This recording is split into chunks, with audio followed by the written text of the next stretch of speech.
We're Mark and Steve with Panoptic Photography, and today we have our friend Jessica here. And you know, people ask us all the time, like, how do you get pictures with a flash that doesn't look flash? We're gonna give you some examples. We're gonna walk up here and see what we can find today.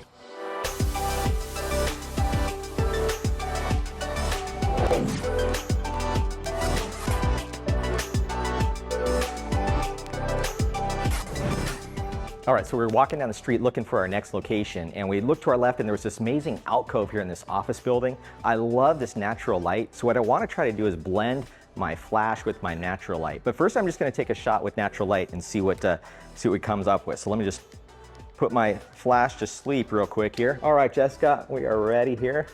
Let's go ahead and take that. I think it looks good enough right now, but I think we can make it better. So I'm going to turn my flash back on.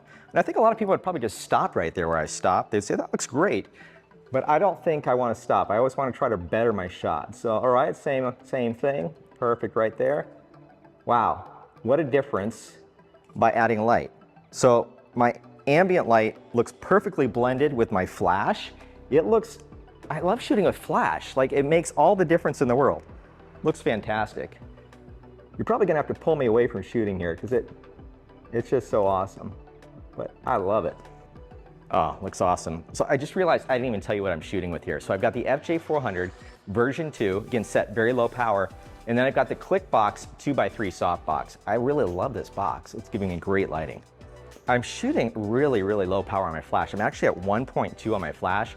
I don't need a lot to blend it. And that's, I think, the whole thing that some people make a mistake sometimes is they put too much power on their flash and it looks very flashy, right? You can tell it was flash. My idea, I did not want you to even notice that I used a flash. By lowering that power, that allows me to get great exposure without overpowering my subject. Oh, awesome, fantastic. Mark, take a look at this. Like, when you look at the Oh, that looks fantastic. Exposure, right? Yeah, you've blended it really well. Yep. So let's look at it a different way. You know how much I love drama. I do. I think this is a great location where I'm gonna be able to kill all the ambient light, and then I'm just gonna crank this up a little bit, and let's not only light her, but I'm gonna refill this entire area back with light from that click box. So give it a try. I'm gonna move it a little bit closer, not much. I think just by moving it about 3 or 4 feet closer, I'm gonna get quite a bit more light out of here. And let's just see what I could get. I actually kind of think I like shooting at a different, little bit of an angle here. So,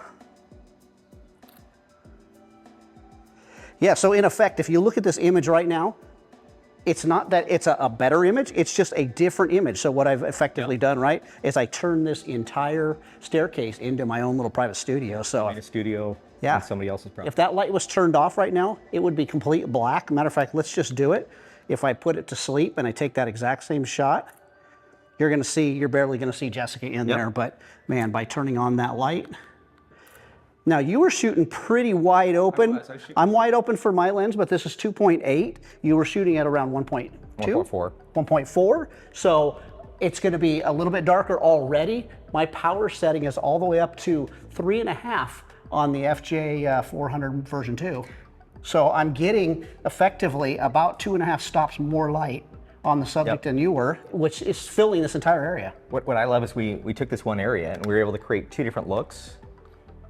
Exactly. The same setup. We didn't change anything really. Exactly. So you just have so many options when you're shooting with flash, and that's what we've loved all these years about, you know, using flashes. It's just the options. Totally. All right, so I loved what we just did and that kind of that comparison of those 2 shots. There's a place that's actually down the road to the left there that I think would work great to do a bright light comparison. Yeah, let's go take this outside and see what it does out in the bright sun. Let's grab the light and head on out.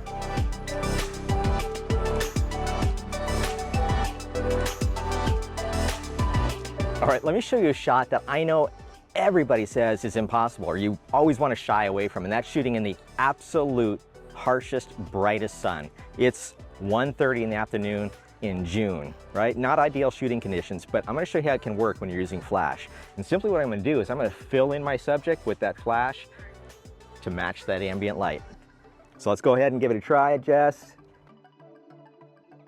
Again, I'm shooting with my FJ400 version 2, the Clickbox 2x3 softbox. I got my power set higher. It's now at 7.2, but it's still not cranking up all the way. And I'm getting fantastic fill on Jessica's face. In fact, I've got a kind of a bright spot on the nose when I look at her with my eyeball, but when I flash it, it's overcoming all of that. It looks fantastic. I'm really happy with what I'm getting out of this thing. Hey, that looks great, but you know me, I like drama. So when I get into a situation like this, there is times where I like to shoot straight into the sunlight, but it hurts the eyes. So my go-to is let's flip her around so that sun is backlighting her, and then let's throw some light back in there and let's see what we get. Let's take it over here a bit.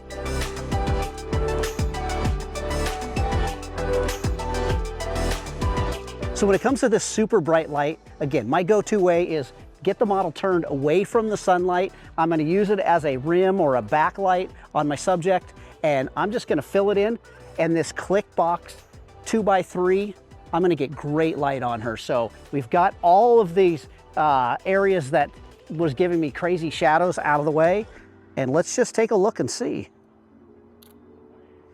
Oh, that is drama right there. That looks amazing.